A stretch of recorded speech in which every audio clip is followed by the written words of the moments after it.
ده احلى اهلي دي ولا ايه النهارده؟ هو مش عارف يا كولر انت يعني هتعمل فينا ايه لحد ما الدوري ده يخلص. الحمد لله على الفوز النهارده 2-1 نتيجه. بيرستاو بيرستاو يا جدعان، بيرستاو ما اعرفش اللاعب ده بتحرقوه ليه؟ بيرستاو بتحرقوه ليه؟ وبتمشوا اليو ديانج ليه؟ انتوا يعني فين اللي انت جبته طيب؟ او هتبدل مين مكان مين؟ الناس دي يعني بيرسي تاو نزل غير لك المباراة. رضا سليم، رضا سليم لعيب 10 على 10. يعني الحمد لله على الفوز ده بس.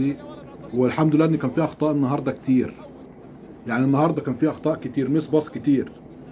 فده كويس يا كولر، تاخد بالك من كل كوره. يعني في اخطاء مش متعمده، هنقول مش متعمده، انما استمرار الاخطاء دي ايه؟ وبعدين يا عم انت في فار، بترجع للفار. لكن الحمد لله برضو الاهلي فاز، الحمد لله الاهلي. والكبير كبير يا جدعان، كبير كبير، الكبير كبير والاهلي كبير. الحمد لله على الفوز.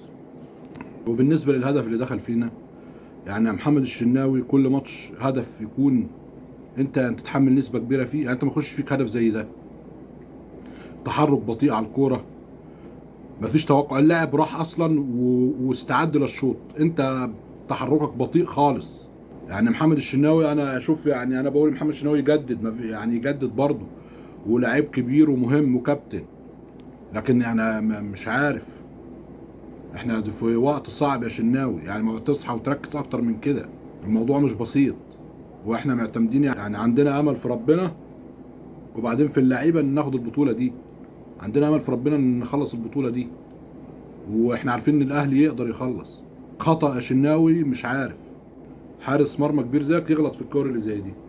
طاهر محمد طاهر ده عبء على الفريق، يعني حاجة مش حاجة صعبة خالص. انا يعني مش متحمله في الفريق. عموما الحمد لله على الفوز. اظن كده الاهلي 63 نقطة، وان شاء الله قربنا. وربنا يعين يا رب على الماتشات اللي جاية.